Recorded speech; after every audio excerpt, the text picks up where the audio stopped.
The campgrounds of Red Pine Lake were notorious among locals for their eerie stories.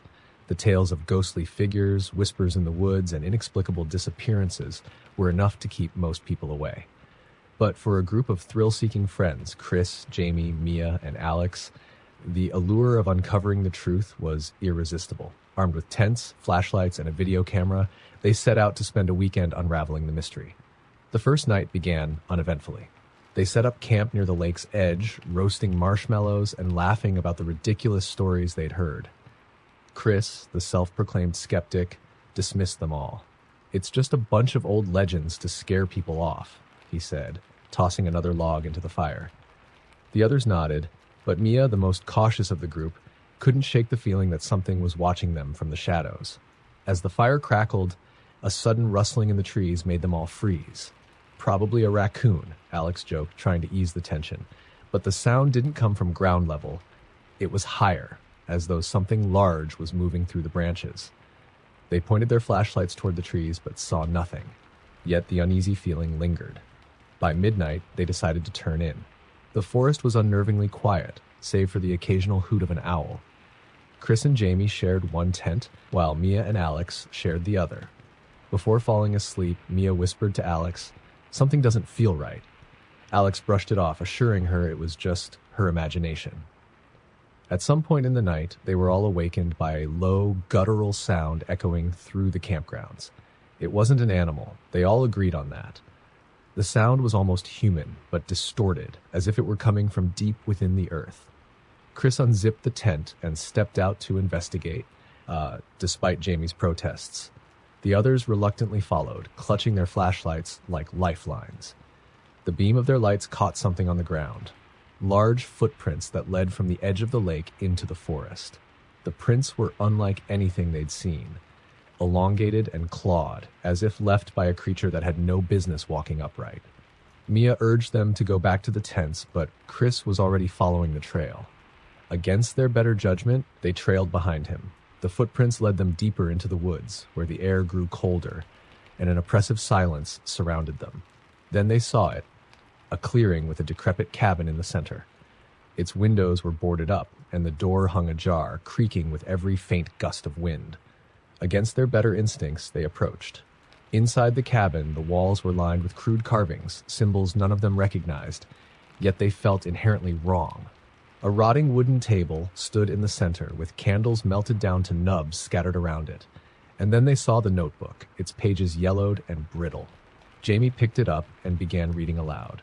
The entries described rituals, sacrifices, and a being referred to only as the Watcher. According to the notebook, the Watcher was bound to the lake and fed on the fear of intruders. It manifested as whatever terrified its prey the most, luring them deeper into the woods until they were never seen again. The last entry was scrawled in shaky handwriting. "It watches me now. I hear its voice. I see its eyes in the dark. If you find this, leave. Leave now before it's too late." The sound of something heavy dragging across the forest floor startled them. They turned off their flashlights and huddled in silence, their breaths shallow. Whatever it was close. The dragging sound stopped right outside the cabin, followed by a deep, wet growl. Chris peeked through a crack in the wall and immediately recoiled, his face pale. "Run," he mouthed. They bolted out of the cabin, the sound of heavy footsteps chasing after them. The forest seemed to close in around them, the trees like twisted arms trying to grab hold. Mia tripped, and Alex stopped to help her up, but Chris and Jamie kept running, too panicked to notice. When Mia and Alex looked back, they saw it, a towering, shadowy figure with glowing red eyes and a gaping maw. It didn't chase them, but stood still, watching, as if savoring their fear. They scrambled to their feet and ran until they reached the lake. Chris and Jamie were nowhere in sight. The sun was beginning to rise, casting an eerie light over the water. But the lake wasn't still. It churned as if something massive was moving beneath the surface. Then they heard it again, that guttural, inhuman sound. They turned and saw the Watcher standing at the tree line, its form shifting and writhing as if it couldn't hold a single shape. Without thinking, they dove into the water, hoping to reach the other side and escape. But the lake was colder than it should have been, and a force seemed to pull them under. Alex surfaced, gasping for air, but Mia was gone. When Alex finally made it to the shore, he collapsed, coughing and shivering. He looked back at the lake, but there was no sign of Mia or Chris and Jamie. The only thing he saw was his reflection, but it wasn't his face staring back. It was the Watcher, grinning. Story number 2. The story of the Hollow Pines Campgrounds had been passed down for decades, whispered between trembling lips around bonfires and scrawled in the margins of local history books. It was said that the campgrounds were cursed, a place where the fabric between the living world and the dead was unnaturally thin. Those who dared to camp there often returned with vacant stares and unshakable nightmares, if they returned at all. None of this deterred Lisa, Eric, Carla, and Ben, a group of lifelong friends who had made a pact to spend a weekend at the infamous site. They were skeptics, thrill-seekers, who thought themselves too clever for ghost stories. They loaded their gear into Eric's truck and set out on a chilly autumn afternoon, laughing at the warnings from the locals as they purchased supplies at the last gas station before the long, winding road into the forest. By the time they reached the campgrounds, the sun was dipping low on the horizon, casting long shadows through the towering pines. The air smelled of damp earth and decay, but they dismissed it as the natural scent of the forest. They found a clearing near a crumbling fire pit and set up their tents as twilight gave way to a moonless night. The first sign of something amiss came as they gathered around the fire. Carla was the first to notice it. The silence. The usual sounds of the woods, crickets, distant owls, the rustle of leaves, were absent. It was as if the forest was holding its breath. She mentioned it to the others, but Eric shrugged. "Maybe we're the loudest things out here," he said with a nervous chuckle. As the night wore on, they began to hear whispers. At first, they thought it was the wind, but the murmurs were too deliberate, too close. Lisa shone her flashlight into the woods, but the beam revealed nothing except gnarled trees and thick undergrowth. "Probably just the wind playing tricks," she muttered, more to reassure herself than the others. Around midnight, Ben suggested they explore. "What's the point of being here if we don't look around?" he said. The group reluctantly agreed, clutching their flashlights as they ventured deeper into the forest. The air grew colder with every step, and the whispers grew louder, forming indistinct words that seemed to come from all directions. Then they found it, an old stone well, its edges covered in moss and its opening so dark it seemed to swallow the light. Scattered around the well were small, crude dolls made of twigs and string, their shapes twisted and unnatural. Carla leaned in to inspect one and recoiled when she noticed something. Each doll had something embedded in its head. Teeth. Human teeth. "Let's go back," Lisa said, her voice trembling. But as they turned to leave, the forest seemed to shift. The path they had followed was gone, replaced by dense trees that loomed like sentinels. Panic set in as they realized they were lost. The whispers grew louder, turning into guttural voices that seemed to mock their fear. Then the laughter started. Low, distorted, and far too human. It echoed through the trees, coming from everywhere and nowhere. Eric stumbled backward, his flashlight catching something in its beam. A figure stood just beyond the tree line, barely visible but unmistakably human-shaped. It didn't move, but its head tilted unnaturally, as if studying them. Then another figure appeared, and another, until dozens surrounded them, each standing motionless and silent. "Run!" Ben shouted, and they did, crashing through the undergrowth in a blind panic. The figures didn't chase them, but seemed to appear ahead of them no matter which direction they turned. Their faces, or what could be called faces, were void of features, smooth and pale like porcelain masks. They stumbled back into the clearing where their camp should have been, but their tents were gone. The fire pit was cold and empty, as if they had never been there. In its place was a single doll, larger than the ones by the well, and it had 4 teeth embedded in its head. Lisa screamed, but the sound was swallowed by the sudden roar of wind. The trees bent and groaned, their branches clawing at the sky. The figures appeared again, stepping into the clearing, their heads twitching and tilting in unnatural rhythms. One by one, the friends were separated. Ben vanished into the trees, his screams cutting off abruptly. Carla dropped her flashlight as unseen hands dragged her into the darkness. Eric tried to hold on to Lisa, but something pulled him back, leaving her alone. Lisa ran, her breath hitching and her legs trembling.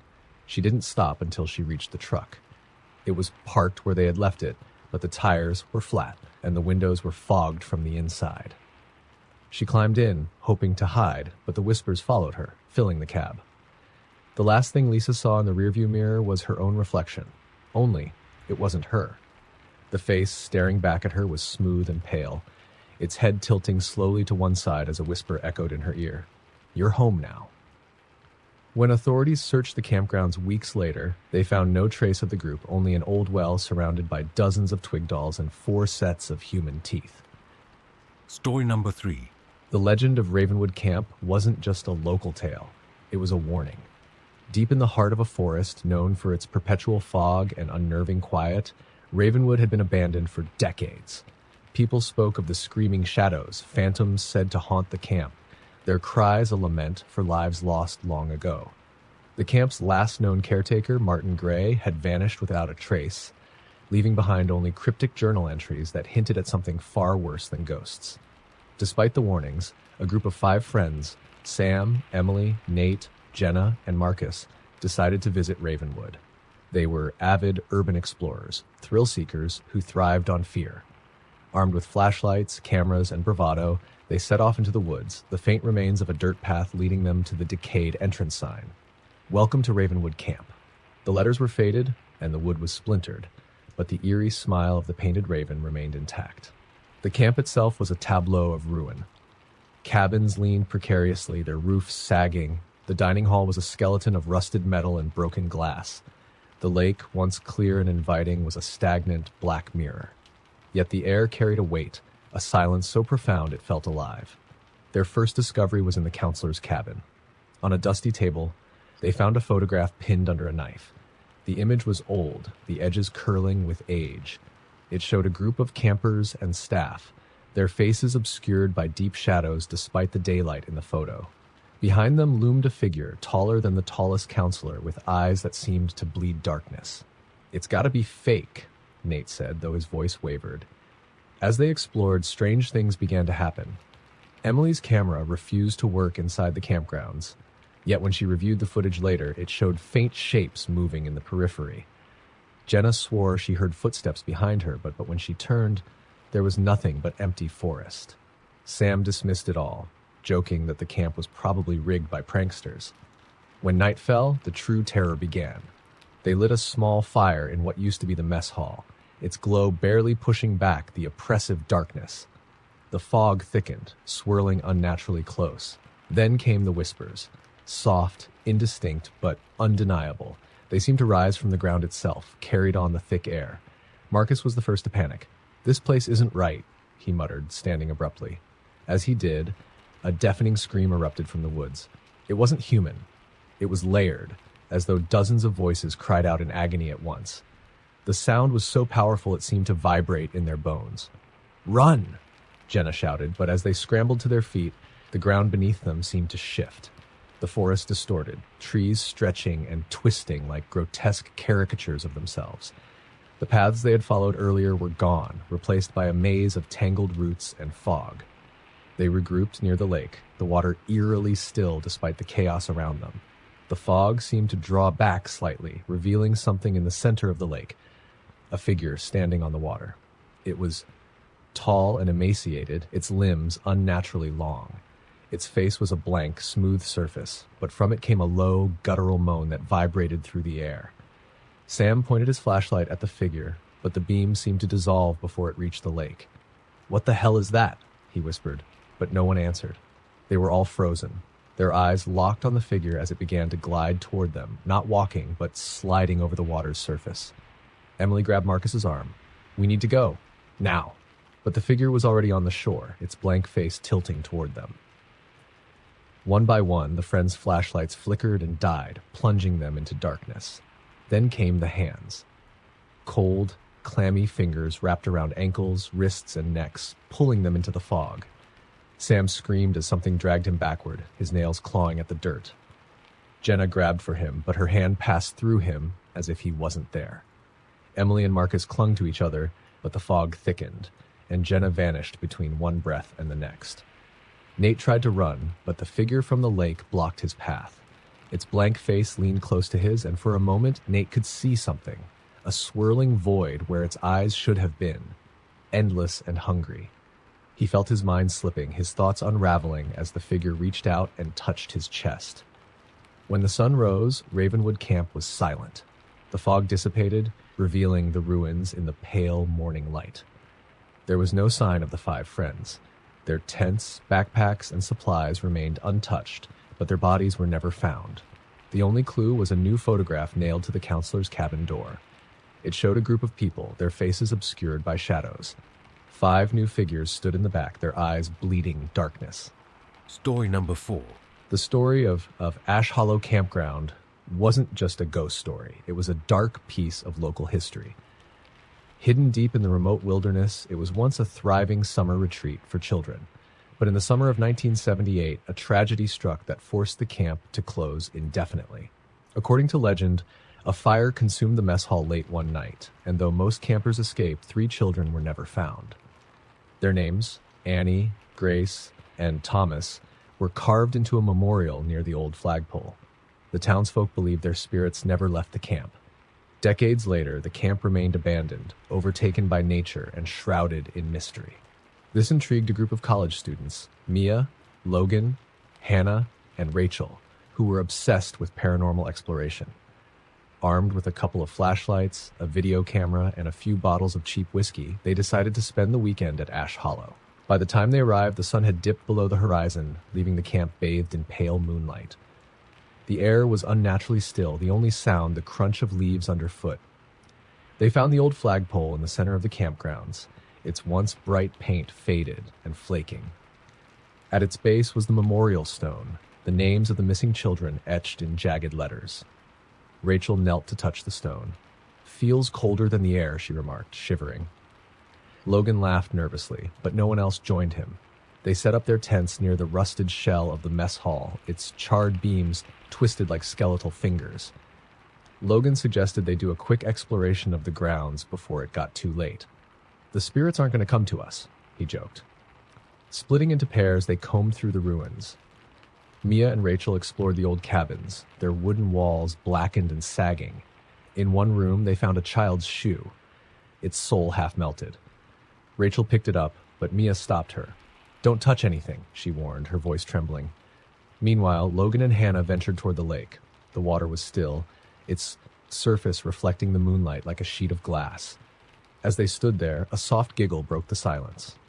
Logan whipped around, his flashlight scanning the tree line. "Did you hear that?" he asked, his voice barely above a whisper. Hannah nodded. It sounded like a child. Back at the tents, the group reconvened, their excitement mingled with unease. They decided to start recording. Logan set the camera up near the memorial stone, aiming it at the flagpole. "If there's anyone here," he called out, "give us a sign." The response was immediate. A gust of wind blew through the camp, extinguishing their fire. The temperature plummeted, and the air was filled with the faint scent of smoke. Then came the sound, a faint, rhythmic tapping, as if something was hitting wood. "It's coming from the mess hall," Mia whispered. Against their better judgment, they followed the sound, their flashlights flickering as if the batteries were dying. Inside the mess hall, the tapping grew louder. It echoed through the empty space, drawing them toward the far corner where a blackened, child-sized table stood.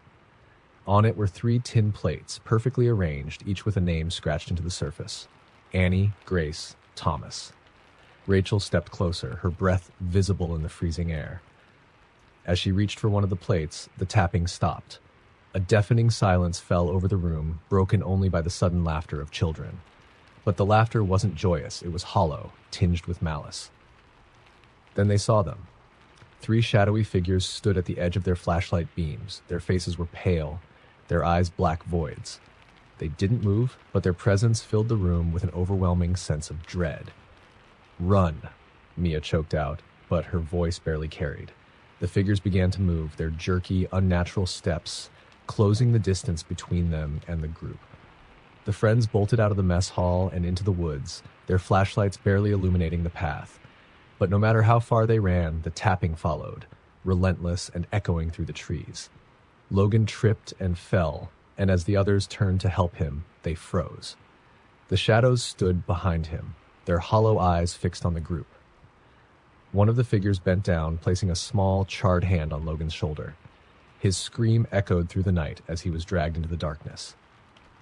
The remaining three ran blindly, the whispers and laughter surrounding them. The woods twisted and shifted, leading them back to the campgrounds no matter which direction they took. By the time they reached the flagpole, Hannah was gone. Her disappearance so silent they hadn't noticed until they stopped. Mia and Rachel collapsed near the memorial stone, clutching each other as the shadows emerged from the woods surrounding them. The air was filled with the acrid smell of burning wood and the faint sound of children crying. When the townsfolk found the camp a week later, all they discovered were the charred remains of the video camera. The footage was intact, but it was disturbing. It showed the four friends laughing around the fire, but as the video continued, shadowy figures appeared in the background, growing closer with each passing minute.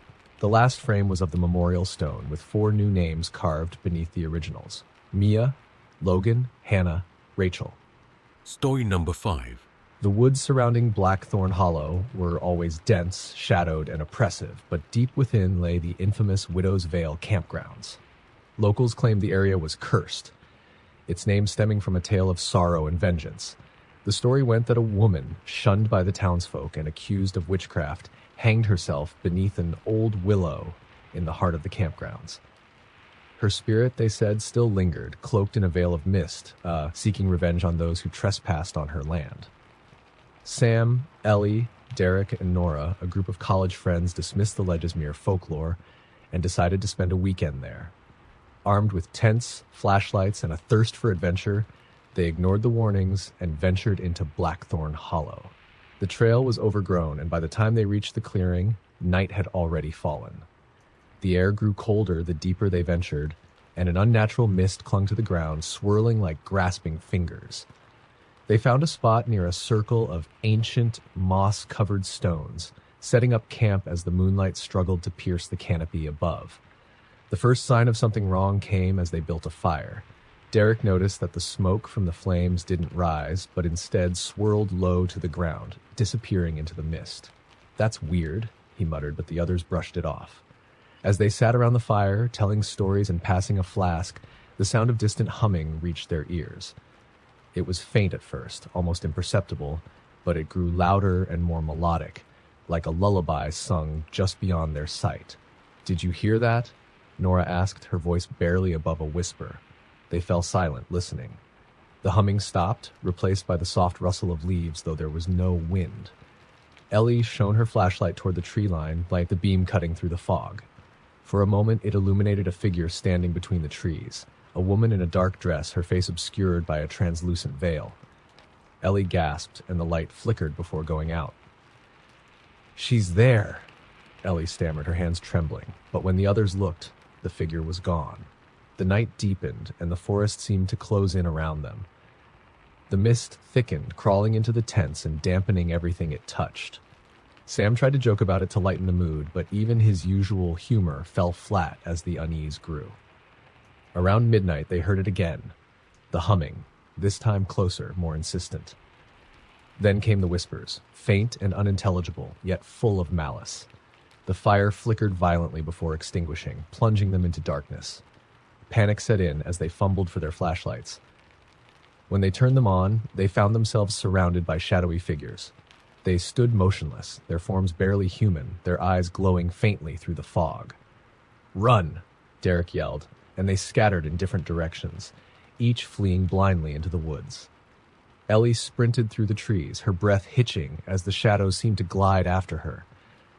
She stumbled into a clearing where the willow tree stood, its branches twisting unnaturally.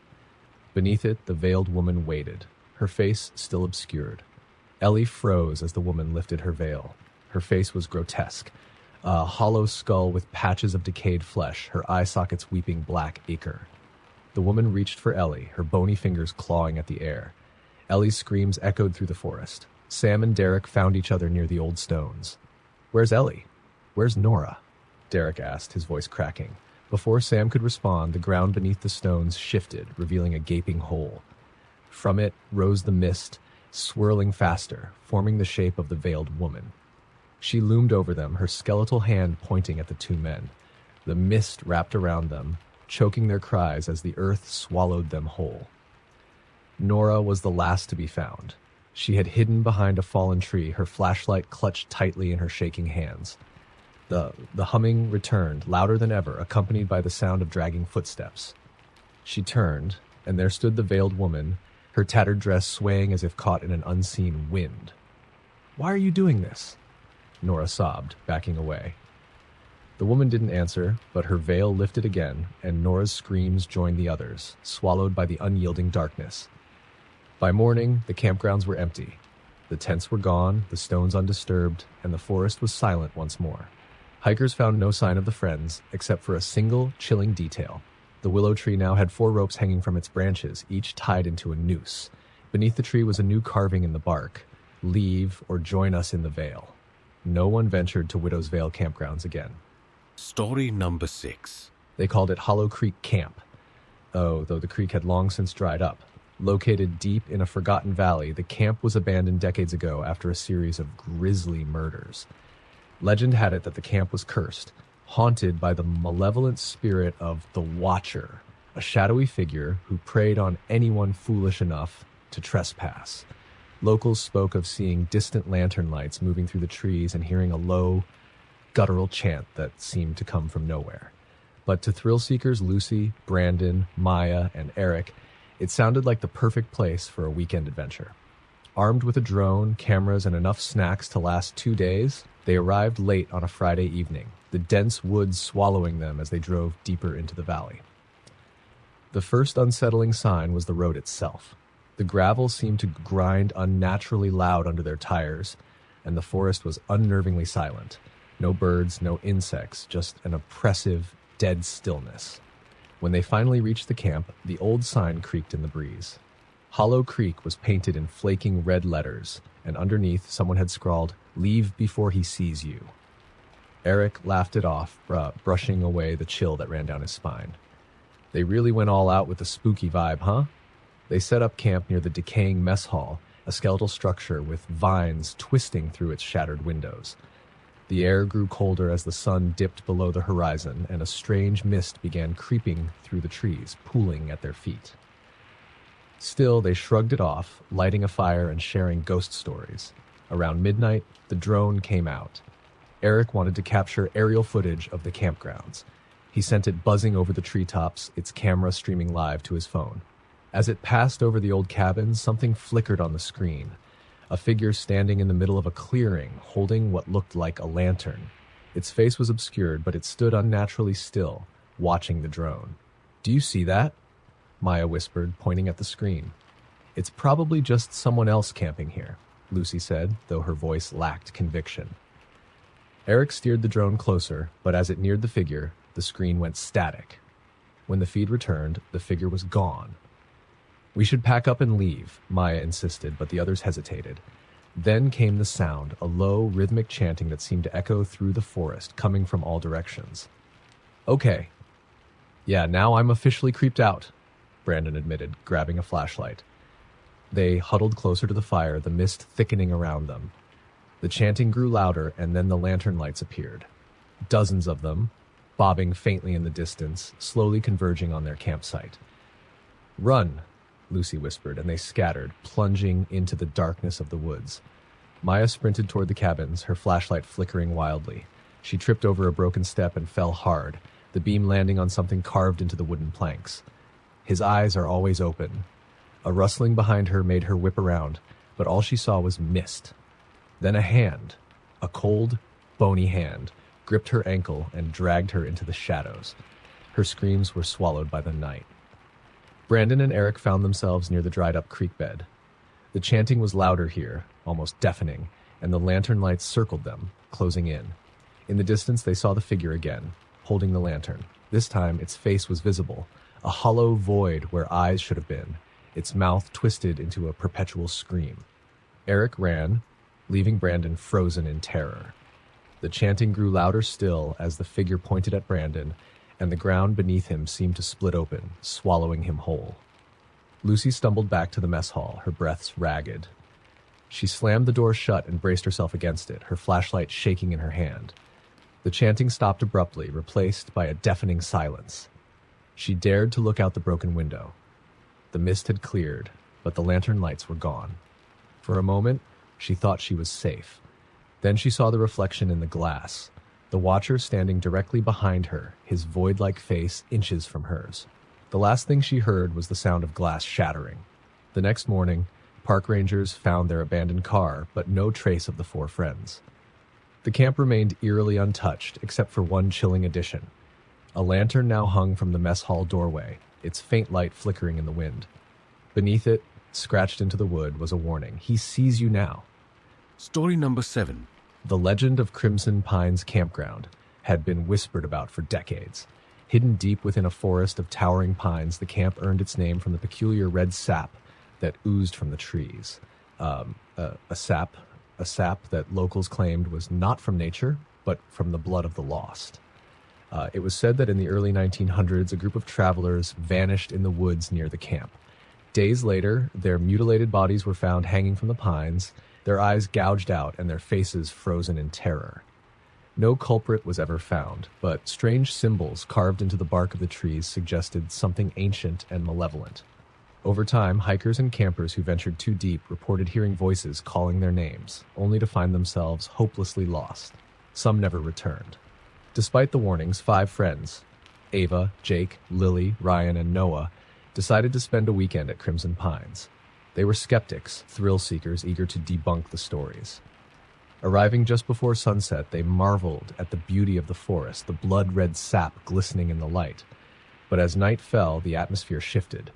The first oddity came as they unpacked. Lily found a small wooden totem in her bag, a crude carving of a faceless figure, its hands raised as if in prayer. "Who put this in here?" she asked, holding it up. The others swore they hadn't seen it before. They shrugged it off and built a fire, but as they sat around, the flames began to flicker unnaturally, stretching higher than the wind could explain.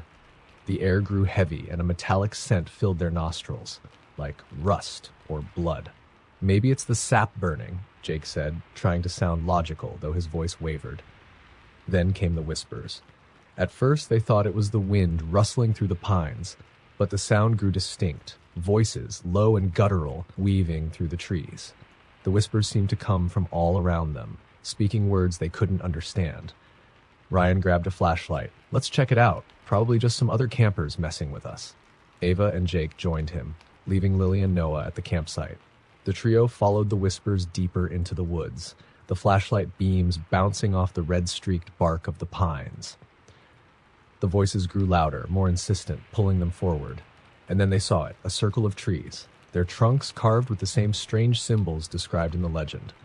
In the center lay an old, weathered cabin. The door creaked open as if inviting them inside. "Nope, not going in there," Ava said, taking a step back. But Jake, ever the skeptic, pushed forward. "It's just an old shack. Let's prove there's nothing here." The others reluctantly followed. Inside, the air was damp and cold, the walls covered in carvings of faceless figures. In the center of the room was a table, and on it a fresh pool of blood. "What the hell?" Ryan whispered. Before they could react, the door slammed shut, and the whispers turned into guttural growls. The flashlight flickered and died, plunging them into darkness. Ava screamed as cold hands grabbed her arm, pulling her toward the walls. Back at the campsite, Lily and Noah heard the scream and bolted into the woods, calling their friends' names. The forest seemed to shift around them, the trees closing in, their trunks oozing more sap. The ground beneath their feet felt spongy, almost alive. When they found the cabin, it was empty. No sign of their friends, only the totem Lily had found earlier, now sitting upright on the table.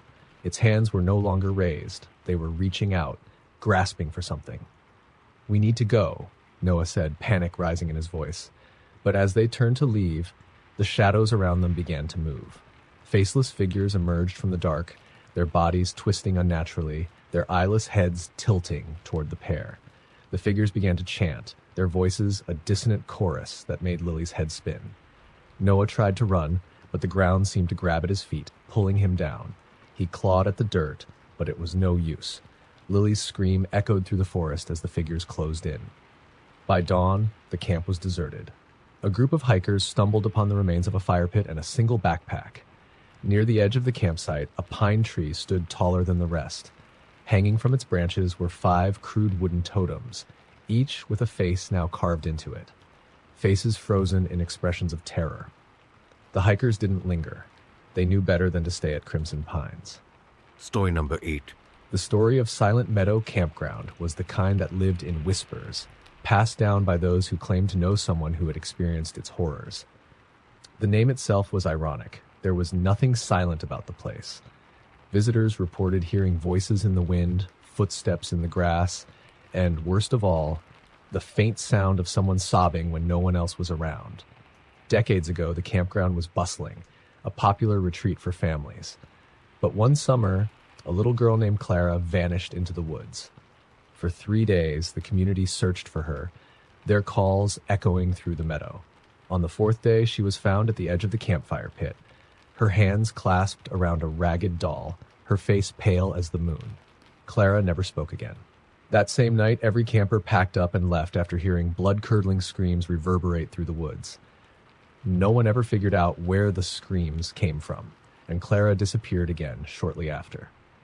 The campground had been abandoned ever since, except for the occasional daredevil who wanted to prove they weren't scared of old ghost stories. 4 friends, Sophie, Mark, Olivia, and Ethan, were among those daredevils. They arrived late one evening, laughing and joking as they set up their tents near the overgrown fire pit. The meadow looked serene under the moonlight, the tall grass swaying gently in the breeze. But the tranquility didn't last long. As they unpacked, Sophie found an old, dirt-streaked doll lying at the edge of the woods. It was missing an eye, its fabric body torn and stained. "Creepy," she said, holding it up. "Put that thing down," Olivia said, shuddering. Mark, trying to lighten the mood, joked, "Maybe it's Clara's. She might want it back." Sophie shrugged and tossed the doll aside, but as it hit the ground, the wind picked up, whistling through the trees with an eerie, mournful tone. That night, as they sat around the fire, the air felt unnaturally heavy. The sounds of the forest, the usual chirping of crickets and rustling of leaves, had vanished. The silence was suffocating, broken only by the crackle of the flames. And then they heard it, the sobbing. Faint at first, it drifted through the meadow, growing louder with each passing second. It sounded like a child, lost and terrified. "Do you hear that?" Ethan asked, his voice barely above a whisper. "Yeah," Mark replied, scanning the darkness with his flashlight. "It's coming from the woods." Olivia grabbed his arm. "Don't. We shouldn't go looking for it." But Sophie stood up. "What if it's someone who needs help? We can't just ignore it." Reluctantly, they followed the sound, their flashlights cutting through the thick shadows of the forest. The sobbing led them deeper and deeper into the woods until they reached a clearing. At the center stood a single tree, its bark twisted and blackened as if it had been struck by lightning. Beneath it sat the doll Sophie had thrown away, perfectly upright, its remaining eye gleaming in the moonlight. "This is a bad idea," Olivia whispered, backing away. As Sophie reached for the doll, the sobbing stopped. For a moment, the forest was deathly silent. Then the whispers began. They came from everywhere and nowhere, a cacophony of voices speaking in a language none of them could understand. The air grew colder and the shadows seemed to move, circling the group.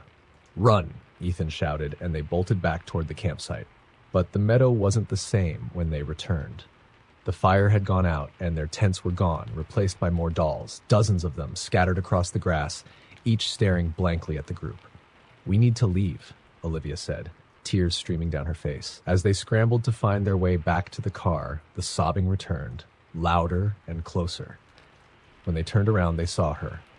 A small figure standing in the middle of the meadow, clutching the ragged doll. Her head tilted unnaturally to one side, her hair hanging in tangled clumps. "Clara?" Sophie called out hesitantly. The figure raised its head, revealing hollow black pits where eyes should have been. Its mouth opened impossibly wide, releasing a piercing scream that shook the ground beneath them. The friends ran, but the forest seemed to stretch endlessly, twisting and looping back on itself. No matter which direction they went, they always ended up back in the meadow, the dolls multiplying, their expressions now twisted into grotesque grins. By sunrise, the meadow was silent again. The locals found no trace of the friends, only their car parked at the trailhead and an old, dirt-streaked doll sitting in the driver's seat. No one returned to Silent Meadow after that. The legend grew darker, the whispers of the vanished friends becoming part of the sobbing that haunted the night. Story number 9. The story of Graven Hill Campground was shrouded in fear. Long ago, the site was the scene of a gruesome tragedy. A group of settlers vanished without a trace, leaving behind nothing but strange symbols etched into the rocks and trees. Locals believed the area was cursed, claiming that the settlers had awakened something ancient when they disturbed a burial site deep within the woods. Over time, hikers and campers began to report strange occurrences: disembodied voices, shadowy figures, and an overwhelming feeling of being watched. Despite the warnings, 6 friends, Jess, Sam, Clara, Lucas, Ben, and Elena, decided to camp there. They were drawn by curiosity and the allure of proving the legend wrong. Armed with flashlights, cameras, and a healthy dose of skepticism, they set out on a Friday afternoon, hiking up the trail that led to the secluded campground. The first sign of trouble came as they reached the clearing. The air felt heavier, and an unnatural chill lingered despite the warm sun. Near their chosen campsite was a large stone, its surface covered in deep, jagged carvings. The symbols were crude but unsettling, resembling twisted faces and hands clawing upward. "This is so fake," Ben scoffed, kicking a nearby rock. "Let's just set up the tents," Jess suggested, trying to ignore the unease creeping up her spine. As night fell, the group gathered around the fire. The forest seemed to close in around them, the towering trees casting long, distorted shadows. The usual forest sounds, crickets, rustling leaves, distant animal calls, were absent, replaced by an eerie silence. Around midnight, Clara noticed something odd. "Do you hear that?" she asked, tilting her head. They strained to listen. At first it was faint, barely audible, a rhythmic tapping like someone striking wood. It came from deeper in the woods, growing louder and more deliberate. Tap, tap, tap, tap, tap, tap. "It's probably just a woodpecker," Lucas said, though his voice lacked confidence. The sound stopped suddenly, replaced by distant laughter. It was low and guttural, the kind of laugh that didn't belong to anything human. The fire flickered violently as a gust of wind swept through the campsite, scattering embers into the dark. "I don't like this," Elena said, clutching her flashlight tightly. Then came the voices. They started as whispers, weaving through the trees, growing louder with each passing second. They were incoherent at first, but soon the group could make out their names being called, each voice distorted and echoing. "Who's there?" Sam shouted into the darkness. In response, the voices fell silent. A branch snapped nearby, and everyone turned toward the sound. In the beam of Lucas's flashlight, they saw movement, a shadow darting between the trees. It was fast, too fast, and its shape was wrong. It moved on all fours, but was too tall to be an animal. "Run," Jess whispered, her voice trembling. They bolted toward the trail, abandoning their gear. The forest seemed to stretch endlessly, the path twisting in ways it hadn't before. No matter how far they ran, they couldn't shake the feeling that something was following them, its presence heavy and oppressive. Then they heard it. The tapping, now closer than ever. Tap, tap, tap. It was accompanied by a scraping sound, like claws dragging against bark. Ben tripped, falling hard onto the ground. As the others turned to help him, they saw it, a figure standing just beyond the reach of their flashlights. Its body was tall and gaunt, its limbs impossibly long. Its face was a grotesque mask of features that seemed to shift and writhe, and its eyes burned like coals. It stepped forward, the tapping revealing itself to be the sound of its claw-like fingers against the trees. The group froze in terror as the creature tilted its head, letting out a low, guttural growl. Lucas screamed, breaking the spell, and they ran again. This time the forest seemed alive, the trees bending and shifting, blocking their path. Jess swore she saw faces in the bark, their mouths open in silent screams. One by one, the friends were separated. Clara's flashlight flickered and died, leaving her alone in the dark. The last thing she saw was a pair of burning eyes, before icy hands dragged her into the shadows. By dawn, only Jess and Lucas stumbled out of the woods, their clothes torn and their faces pale with fear. They refused to speak about what had happened, their eyes haunted by whatever they'd seen. Graven Hill remained silent once more, but hikers who ventured near the campground reported hearing faint tapping sounds and laughter that didn't belong to any living creature. And those who stayed too long sometimes found symbols carved into the trees, symbols that hadn't been there before. Story number 10. Under a blood-red sky, the trees around Black Hollow Campground whispered a sinister promise. You'll never leave. The camp had been abandoned for decades, a decaying relic swallowed by the forest. It was said that once, a group of campers vanished without a trace, and the only thing found was a journal filled with half-finished thoughts desperate drawings, and chilling accounts of shadows that didn't belong to trees. When Julia and her friends arrived that Friday evening, they were chasing adventure, eager to escape the monotony of their suburban lives.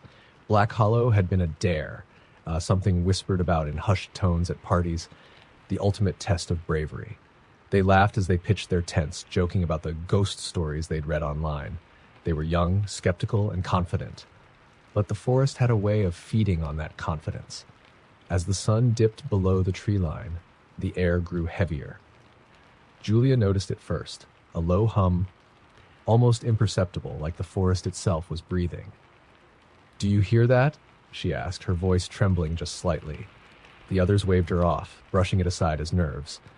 But by midnight, even the skeptics couldn't deny something was wrong. It started with the fire. One moment it burned brightly, crackling in defiance of the encroaching darkness. The next it dimmed, flickering unnaturally as if an unseen hand were smothering it. Around them, the woods grew alive with sounds, branches snapping, leaves rustling though there was no wind, and faintly the sound of a child's laughter. "Who's there?" David shouted into the shadows, his bravado cracking. No answer came, only silence more oppressive than the noise had been. And then a faint voice, "Help me." It was soft, plaintive, and undeniably human. Against their better judgment, they followed it, flashlights cutting through the dense underbrush. The voice led them deeper into the forest, away from their campsite, away from safety. The group stumbled upon a clearing, the moonlight illuminating a grotesque sight. A figure stood at the center, its back to them, swaying slightly. "Are you okay?" Sarah called out hesitantly. The figure turned, and their breaths caught in their throats. It was a girl, no older than 10, her eyes sunken and her skin pale as moonlight. "You shouldn't be here," she whispered, her voice layered with something ancient and malevolent. The flashlight beams flickered, and in that brief darkness, she was gone. Panic set in as they raced back toward the campsite, but the forest seemed to shift around them, paths twisting and leading them in circles. The trees loomed closer, their gnarled branches clawing at their clothes and skin. When they finally stumbled back into the clearing, their campsite was unrecognizable. The tents were shredded, their belongings scattered. But that wasn't the worst part. Scrawled across the ground in what looked like ash was a message. "You're part of the story now." The night stretched on, each hour bringing new horrors. Shadowy figures darted between the trees, watching but never approaching. The whispers grew louder, overlapping voices speaking in a language none of them understood. By dawn, only Julia remained. She sat by the cold, dead fire, clutching the journal they'd found near the girl's apparition. Its pages were filled with frantic writings and strange symbols, but the last entry was what haunted her most. "They'll take you one by one, and then they'll make you write the story for the next ones." When the Rangers found Julia days later, she was alone, muttering about voices and shadows. She never spoke of what truly happened to her friends. But every so often, a new journal appears in Black Hollow, waiting for the next group of unsuspecting campers.